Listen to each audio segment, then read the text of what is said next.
दोस्तों, आज 14 जून है। इस दिन को पूरा विश्व रक्तदान दिवस के रूप में मनाता है। मतलब ब्लड डोनेशन डे 14 जून को होता है।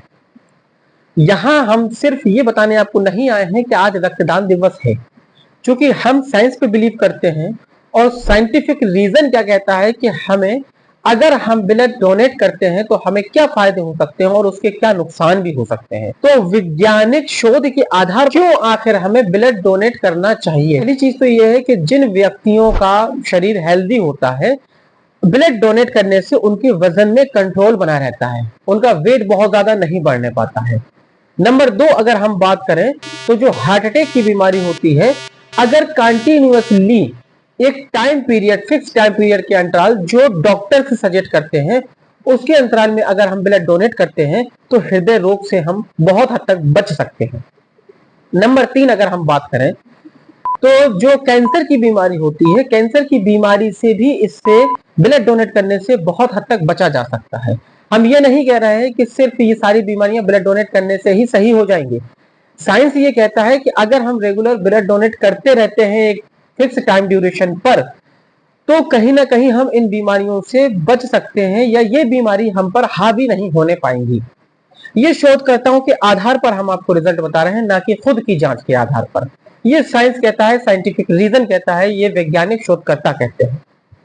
बहुत सारी ऐसी और भी बीमारियां हैं जिनसे हम ब्लड डोनेट करने से बच सकते हैं। जो ब्लड बैंक होता है वहां पर कई पेशेंट, कई मरीज जो होते हैं उन्हें भी फायदा हो सकता है। ये भी एक दान है और एक ये पुण्य का काम है। इसको भी हमें समझना चाहिए कि सिर्फ हम स्वास्थ्य के लिए ही ब्लड डोनेट नहीं कर रहे हैं, बल्कि हम किसी की मदद भी कर सकते हैं। साइड इफेक्ट इसके तब प्रभावी रूप से देखने को मिलते हैं जब हम डॉक्टर का सजेशन नहीं लेते हैं। डॉक्टर पहले आपकी कुछ जांच करेगा, उसके बाद ही आप ब्लड डोनेट कर सकते हैं। मतलब ये नहीं है कि हम यहां से उठे और अस्पताल, हॉस्पिटल पहुंचे, ब्लड बैंक पहुंचे और वहां पर हमने कह दिया कि भाई हमारा ब्लड आप डोनेट, हम ब्लड करना चाहते हैं और आप हमारा ब्लड निकाल लीजिए। ऐसा नहीं हो सकता, बल्कि उसमें कुछ जांचें होती हैं। आपकी हृदय रोग की, जो आपकी हृदय की गति है, जो आपकी हृदय की गति है उसकी जांच होगी। आपका हीमोग्लोबिन कितना है उसकी जांच होगी। मानसिक रूप से, शारीरिक रूप से आप स्वस्थ हैं या नहीं, आप ब्लड दे सकते हैं, डोनेट कर सकते हैं या नहीं कर सकते हैं।